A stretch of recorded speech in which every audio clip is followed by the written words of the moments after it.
Sa verse 1, nagpasimula ay naroon na ang salita. Ang salita ay kasama ng Diyos at ang salita ay Diyos. Sa pasimula ay kasama na ng Diyos ang salita. Nilikha ang lahat ng bagay sa pamamagitan niya at walang anumang nilikha na hindi sa pamamagitan niya. Nasa Kanya ang buhay at ang buhay ay siyang ilaw ng sangkatauhan.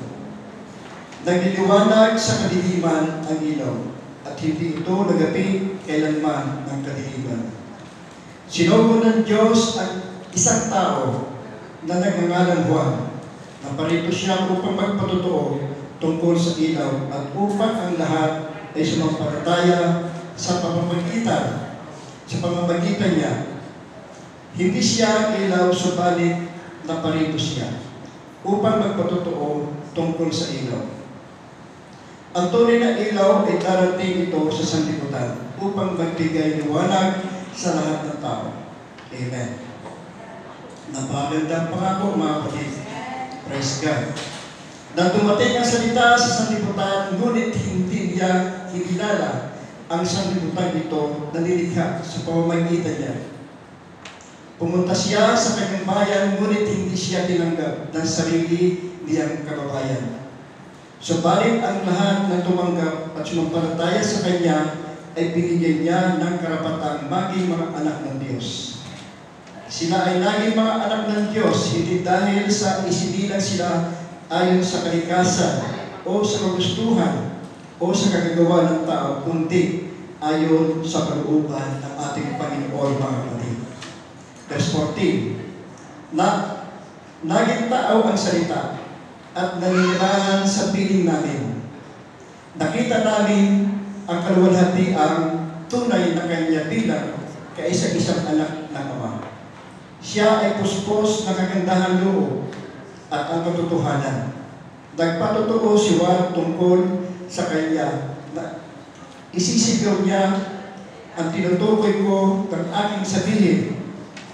Ang darating na kasunod ko ay higit kaysa sa akin, sapagkat siya ay naroon na bago pa man ako ipinanganak.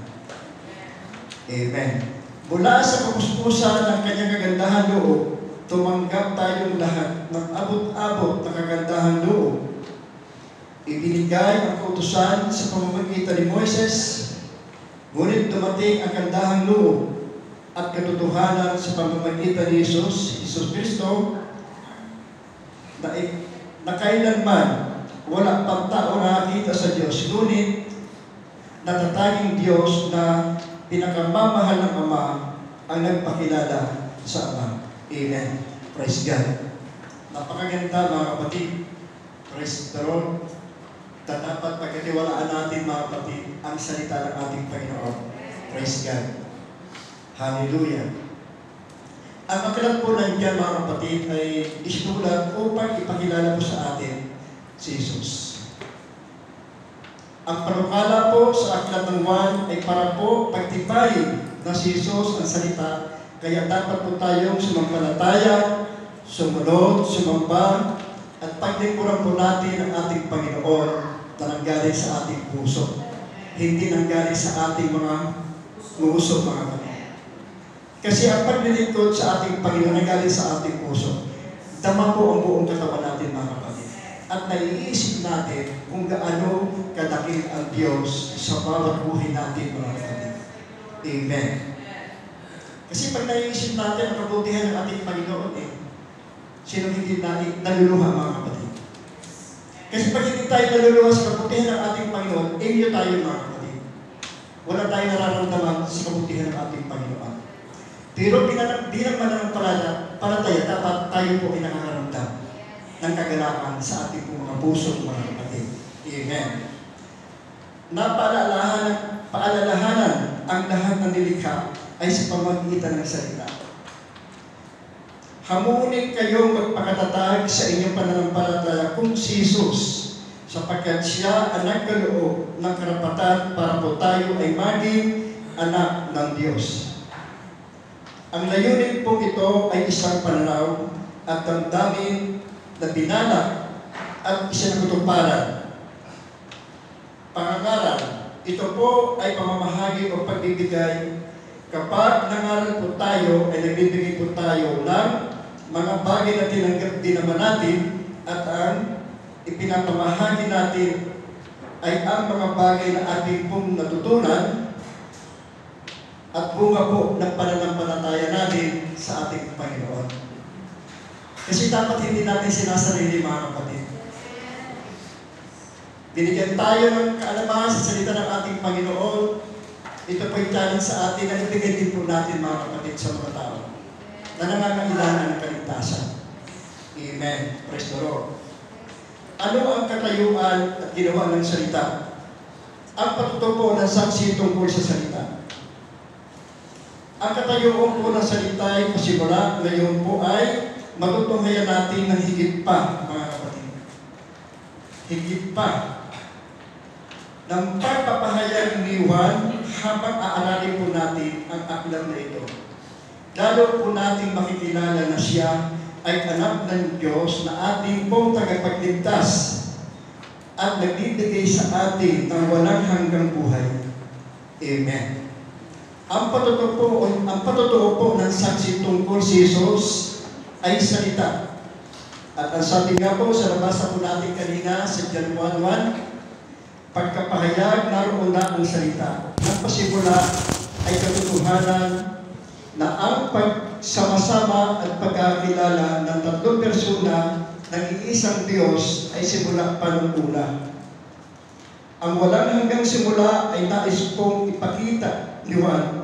Ang salitang pasimula pa ay naroon na ang salita. Sa pasimula pa ay naroon na ang Diyos at ang salita ay Diyos. Yung salita po, mga kapatid, ay hindi basta-basta na isang ordinaryong salita lamang. Dahil lahat na sinalita ng ating Panginoon, mga kapatid, ay nangyari. At ang salita ito ay tinatamasa po natin lahat. Mananampalataya, hindi man po mananampalataya, nakakadanas po tayo, mga kapatid, ng kagandahan loob ng ating Panginoon. Amen. Praise God. Hallelujah. Napakabuti ng ating Panginoon. Praise God. At ang sabi po sa verse 2, kasama ng salita ng Diyos noong paman.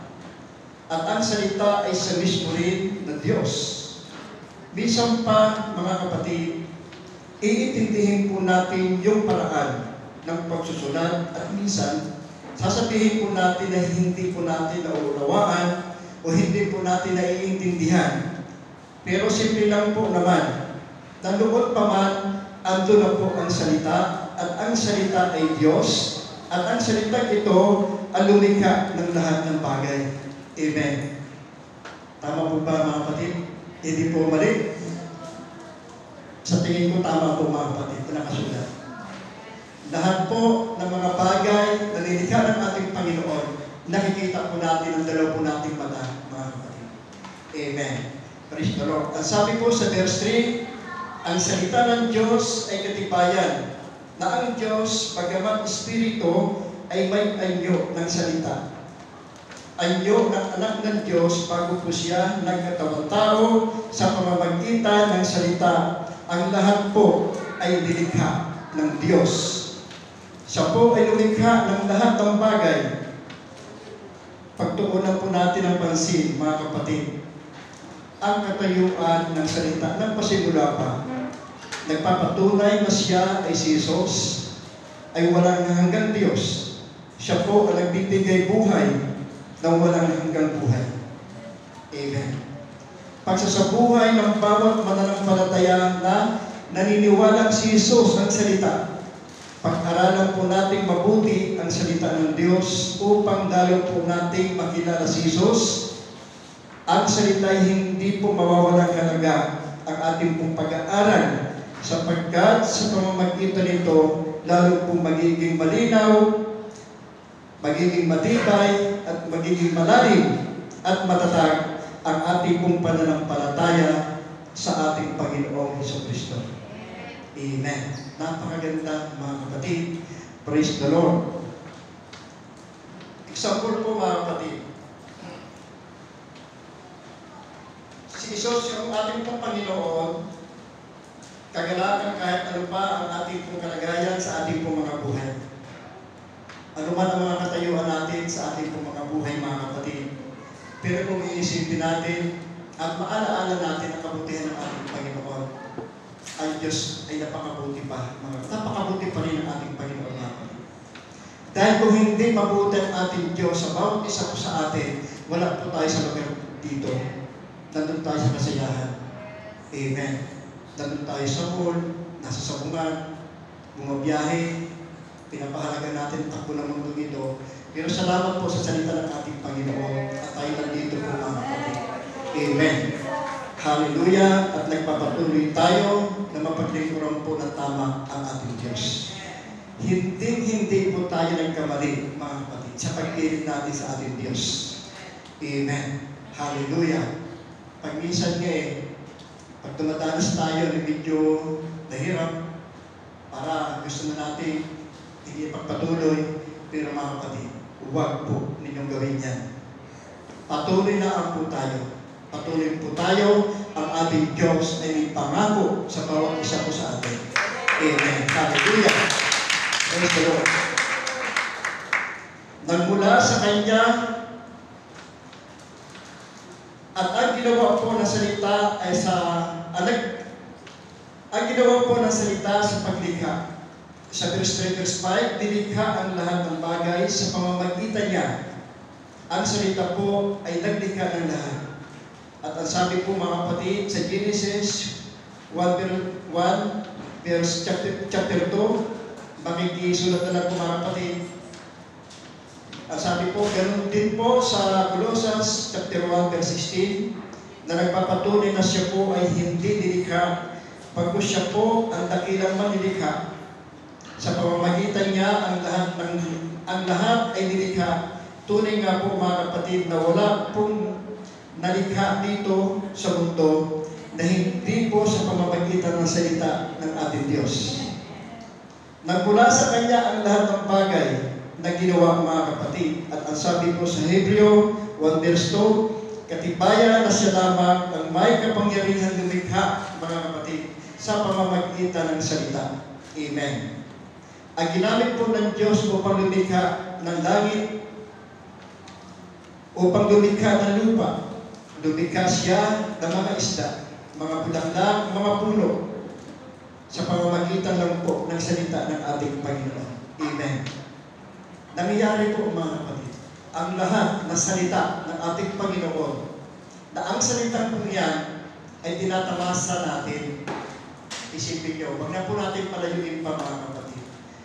Baka nung unang panahon dito sa lugar po natin, yung 7 deck na yan, siyempre, kung puro kakahuyan po yan, baka may isang tao na una na nakakita niya lawang yan, mga kapatid, mamamangha. Hindi po ginawa ng tao yan hinukay bago nilagyan ng tubig, mga kapatid. Ang bundok Banahaw, hindi po hinabutan ng magandang trakyan para tumaas po yan, mga kapatid. Yan po'y nilikha ng ating Diyos. Na dapat pinapahalagahan po natin at minamahal po natin, mga kapatid, ang bawat nilikha ng ating Diyos.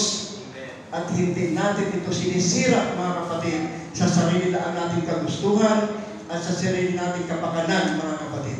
Amen. Ang naging resulta, mga kapatid, ngayon, nung binasak ang mga kabundukan, marami po, mga kapatid, nagkakamatay na tao. Amen. Hallelujah. Bago isisisi nila sa ating Panginoon, ang plano ng ating Panginoon, napakaganda sa bawat isa po sa ating mga kapatid. Ang plano nito ay masayang buhay ng mga tao. Masaya. Ayaw na tayo makahirap ng ating Panginoon Gusto niya masayang buhay. Yan po ang sabi ng ating Panginoon, mga kapatid. Purihin natin ang ating Diyos, mga kapatid. Hallelujah. Praise the Lord. Hallelujah. Praise God. Ang liwanag at ang salita upang magliwanag sa madidilim na kaisipan. Matigas na ulo, masuway puso, at mapaghimagsik na kaluluwa ng tao. Kahit po tayo ay ganito, ay andun pa rin po yung pag-ibig sa atin ng Diyos. Yung lumiliwanag po sa kadiliman, kailanman, hindi po ito nagabi ng kadiliman. katibayan na walang kapantay na kapangyarihan na kaninuman. Kahit po ang lahat ng bersa ng kadiliman, kasamaan ay walang magawa lamang po sa kapangyarihan ng salita, at ito po yung kapangyarihan ng ating Panginoong Hesukristo. Amen. Yung kapangyarihan niya ng ating Panginoon, mga kapatid, nandito po tayo. Dahil po tayo yung mga pinagdaanan tayo sa ating pong mga buhay. Maging madilim ang buhay natin, mga kapatid, pero makilala natin ang ating Diyos, lumiwanag ang buhay natin, mga kapatid. Amen. Naging isang pagpapala tayo sa ating pamilya. Naging isang pagpapala tayo, mga kapatid, sa mga tao sa labas na nakikita tayo na pat ganyan na si Brother Timo. Pat ganyan na ang kapatid ko niyan. Di ba napakaganda, mga kapatid? Napakaganda pag ganyan po purihin natin. Kasama po natin ang ating Diyos dito eh. Kasama ang ating Panginoon. Pero kung tayo matagal na, naglilingkod sa ating Panginoon at wala pa rin pagbabago ang buhay natin at nandun pa rin sa vision yun na hindi mo maiwan-iwanan, nakakahiya ang Diyos natin, mga kapatid. Amen. Hindi yan ang plano ng Diyos sa bawat isa po sa atin. Purihin natin ang ating Panginoon. Hallelujah!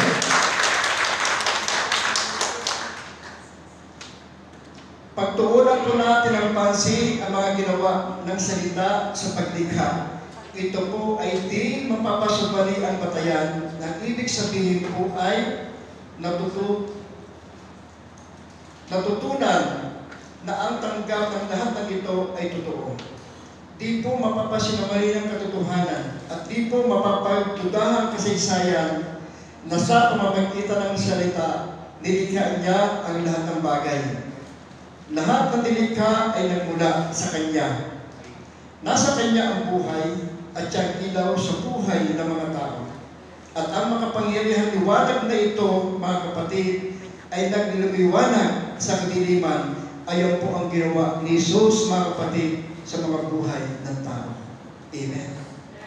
Amen. Hindi po kayo natutuwa, mga kapatid, na tayo nagliliwanag. Nagliliwanag tayo. Magre-reflect po yan, mga kapatid, sa atin. Dahil ang ating Diyos hindi mapagsarili, mapagbiyaya siya. Amen. Hallelujah. Praise God. Bilang tayo po ay mananampalataya, mamuhay po tayo ayon po sa liwanag ng katotohanan. Tungkol po sa ginawa ng ating Panginoong Hesukristo. Tayo po ay nilikha ayon sa wangis at larawan po ng Diyos. Kaya dapat po tayo mamuhay na may kabanalan. Mamuhay tayo na may pakumbabaan. Mamuhay po tayo na may kaamuan. At mamuhay po tayo na may katuwiran sapagkat yan po ang katangian ng Diyos. Yan po yung ipinakita ng ating Panginoong Hesus nang siya po ay pumarito sa sanlibutan. Dala po ng ating Panginoon yun, mga kapatid. Amen. Ang ating Diyos hindi nagkasala. Ating Panginoon. Hallelujah. Praise God. Mga kapatid, tamasahin po natin ang biyaya at ang pagpapala ng Diyos sa Kanyang inilaan sa bawat tao.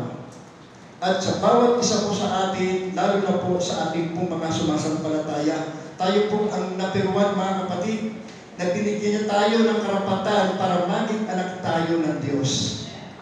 Mamuhay po tayo sa kasaganaan at kahabagan ng ating Panginoon. Napagaman tayo po ay nagkakasala at di namuhay ayon sa Kanyang salita at kalooban, tayo pa rin po ay Kanya po rin po tayo inibig ng ating Panginoon. Napakadakil, mga kapatid, ang ating Diyos. Bagkus, hindi tinignan ng ating Panginoon yung mga pinagdaanan natin. Hindi tinignan ng ating Panginoon, mga kapatid. Nung tayo nasumpungan ng ating Panginoon, mga kapatid, itinagay tayo sa magandang kalalagyan, mga kapatid. Amen. Hallelujah. Praise God. Pinaliwanag ang ating pong madilim na kaisipan. Binago niya ang ating masumayang puso, nilinis ang ating maruming buhay, at kinahabagan ang ating pong mapaghimagsik na kaluluwa. Amen. Praise the Lord. Niligtas tayo ng ating Panginoong Hesus mula sa kapangyarihan ng kadiliman at inilipat sa kaharian ng kanyang anak. Pinatawad tayo ng Diyos sa ating mga kasalanan at binigyan ng buhay na walang hanggan. Yan po ang ginawa sa atin ng Diyos sa pamamagitan ni Jesus at sa pamamagitan po ng kanya pong salita, mga kapatid. Amen. Praise God. Pakilista na lang po muli, mga kapatid. Yung mga verse na ito po ang magpapatibay sa atin. At ito po'y basahin po natin pag tayo po'y nandun sa atin bago matulog o pag-isip sa umaga para maramdaman po natin ang katakilaan ng ating Panginoon. Mga verses na nagbabagitin ko po. Ang patutuo po ni John tungkol sa salita. Ito po ay sa John 1, verse 6 hanggang verse 9. Ang salita ay nagkatawang tao. Mabasa po natin sa John 1, verse 10 hanggang 14. At ang patutuo ni Juan tungkol po kay Jesus. Mabasa po natin sa John, verse 1 hanggang 15 and 18 po. At bago po tayo magtapos, ay may tanong po ako, mga kapatid. Ano po ang itinuro sa atin ang ating inaral ngayong umaga? Ito po yung mga nakilala natin na si Jesus ay pasimula, ay siya po ay naroon na. Amen. Number 2, nakilala natin si Jesus ay ang manlilikha rin. Number 3, nakilala natin at natunghayan natin sa salita na ito ng ang Diyos na si Jesus ay Diyos at siya rin tao na nagkatawang tao na sinugo ng Diyos upang magbigay sa atin ng kaligtasan. Ano po ang response natin, mga kapatid, sa mga bagay na ito na ating pong nabasa at ating pong napakinggan sa umagang ito? Napakaganda po, mga kapatid. Manampalataya po tayo sa Kanya, ipagkatiwala po natin ang ating pong mga buhay sa ating Panginoon. At higit po sa lahat, sambahin natin siya sa ating pong mga buhay, mga kapatid. At gawin po natin lagi siyang pasalamatan dahil sa pamamagitan niya natanlawan ang ating pong mga buhay. Nawa po, mga kapatid, gawin po natin na manampalataya sa ating Panginoong Hesus sapagkat siya po ang nagbigay ng buhay sa bawat isa po sa atin. Siya lang po ang dapat natin mapapurihan, mga kapatid, sa ating po mga buhay. Amen. Napakaganda po na mensahe ito. Naging kalakasan po ng ating espiritual na pamumuhay, mga kapatid. Dahil kung si Jesus po ay wala sa ating buhay, mga kapatid, sa mundo natin ngayon, hindi po tayo natatagumpay, mga kapatid. Amen. Kasi ang kaaway ay laging nandyan. Nandito tayo sa santuaryo ng ating Panginoon. Paglabas po natin dyan, inaabangan tayo, mga kapatid. Inaabangan tayo ng kaaway. Kasi yung nasa sanlibutan, kanila na po yun, mga kapatid. Amen. Kaya bilang mananampalataya, magpakatatag po tayo, mga kapatid. Isipin natin ang kabutihan ng Diyos. Ilagay natin sa ating puso, sa ating isipan, mga kapatid, anuman ang mga pinapagdaanan ko, Panginoon, patuloy kitang papupurihan at patuloy ako maglilingkod sa iyo na may katapatan. Purihin natin ang ating Panginoon, mga kapatid. Praise God. Sa Diyos ko lahat.